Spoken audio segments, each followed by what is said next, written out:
তার একটি প্রেম ঘটিত সম্পর্ক ছিল এবং তার যেই উঠতি বয়স, তার কিছু হাত খরচের বিষয় ছিল।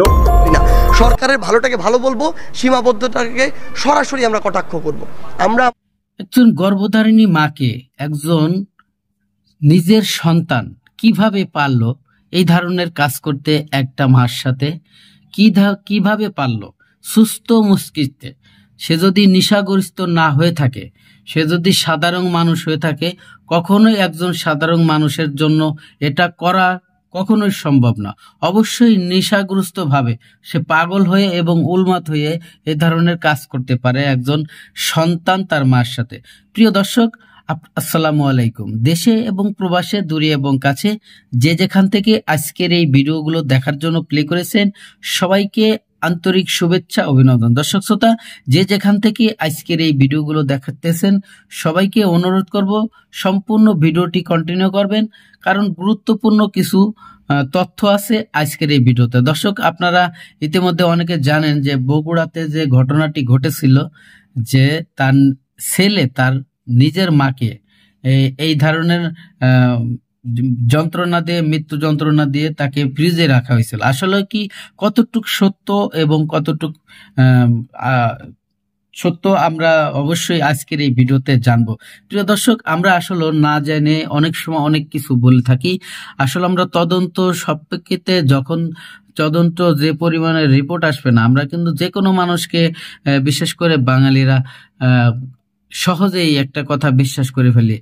আসলে এর আগে পরে কখনোই আমরা ভাবি না যে একজন মানুষ কখনো এই ধরনের কাজ করতে পারে না। তার কারণ নিজের সন্তান, সে কিন্তু কখনোই তার মাকে এ ধরনের কাজ করতে পারবে না। সুস্থ মস্তিষ্ক হলে, সে যদি পাগল এবং উন্মত্ত হয় তাহলে হয়তো সম্ভব আছে। প্রিয় দর্শক, এই ছেলেটির বাবা কিন্তু একজন শিক্ষক এবং ও নিজেও কিন্তু একজন কামেল পাস এবং মাদ্রাসার ছাত্র। আর সাধারণত আমরা যারা যতটুকু জানি যে মাদ্রাসার যারা পড়ে, যে সমস্ত ছাত্র ছাত্রীরা, তারা কখনোই অনৈতিক কাজে আবদ্ধ হবে না এবং তারা নেশাগ্রস্ত হবে না। প্রিয় দর্শক, এই ছেলেটির উপরে যে একটি কথা বলা হয়েছে, একটি মানে এমন কিছু দোষ চাপিয়ে দেওয়া হয়েছে, পুলিশ প্রশাসনতে শুরু করে তার নিজ এলাকার যত লোকজন ছিল, এলাকাবাসীরা, তারা হয়তো বুঝতে পারে নাই ঘটনার মূল সূত্র কথা। কিন্তু তার বাবা কিন্তু ঠিকই মিডিয়াতে বলেছে যে আমার ছেলে যদি দোষী হয় অবশ্যই তার বিচার হবে আইনের ব্যবস্থা নিয়ে। আইন তার নিজস্ব গতিতে চলে। সে কিন্তু একবারও বলে নাই যে আমার ছেলে নির্দোষ, আমার ছেলে এ কাজ করে নাই। কিন্তু তার মধ্যে হয়তো ডাউট ছিল। কিন্তু এই ছেলেটির উপরে আরো একটি দোষ চাপিয়ে দেওয়া হয়েছে, সেটা হচ্ছে তার নাকি 500 টাকা লাগতো প্রতিদিন হাত খরচের জন্য, তার প্রেমিকার জন্য।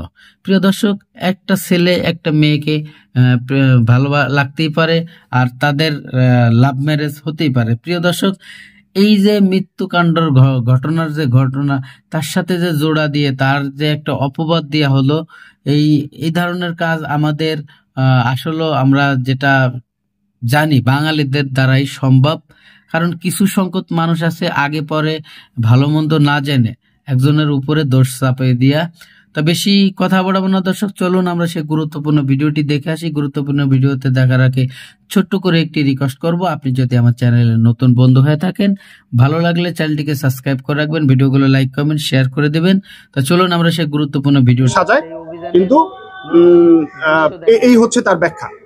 মামলা প্রক্রিয়াধীন আছে, বাদী তার ফ্যামিলির মধ্যে। আমরা হচ্ছে এরকম শ্রেণীবিন্যাসে ওইভাবে যাব না যে কার সামর্থ্য কি, কে কতদূর পড়াশোনা করেছে, এটা আমাদের কাছে গুরুত্বপূর্ণ না।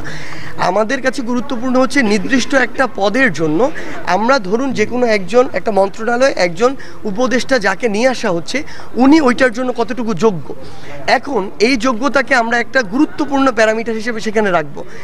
পাশাপাশি আমরা এখন কথাটা এমন আসতে পারে, যোগ্যতায় যদি প্যারামিটার হয় তাহলে আমি বিভাগের কথা কেন বলছি? ভাই, আমার 3 বিভাগ থেকে এরকম কি একজনও নেই যে একটা মন্ত্রণালয় চালানোর মতো ওই বিষয়ে বিশেষজ্ঞ বা যোগ্য? অবশ্যই রয়েছে। সেই জায়গা থেকে আমরা মনে করি আমাদের এই কোয়ালিটি আমাদের একটা প্যারামিটার হতে পারে। আরেকটি গুরুত্বপূর্ণ প্যারামিটার হচ্ছে এই 24-এর ছাত্র জনতার অভ্যুত্থানে কে অংশগ্রহণ করেছে, কে সমর্থন জানিয়েছে, কে নীরব ছিল, কে বিপক্ষে ছিল।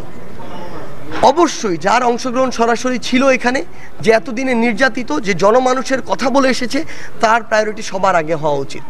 সে ওই স্পিরিটটাকে সবচেয়ে বেশি ধারণ করবে।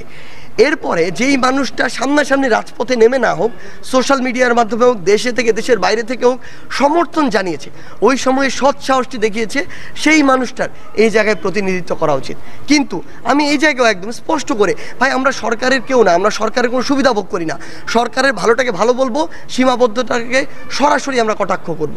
আমরা আমাদের জায়গাতে স্পষ্ট করে বলি, এই জায়গায় এই অন্তর্বর্তীকালীন সরকারে আমরা দেখেছি না, এই যে ফারুকিকে, এই ফারুকি কোন সময় বিগত এই 36 জুলাই কোন সময় সরাসরি সরকারের বিপক্ষে গিয়ে এই ছাত্র জনতার অভ্যুত্থানে যারা অংশগ্রহণ করেছে তাদের পক্ষে অবস্থান নিয়েছিল?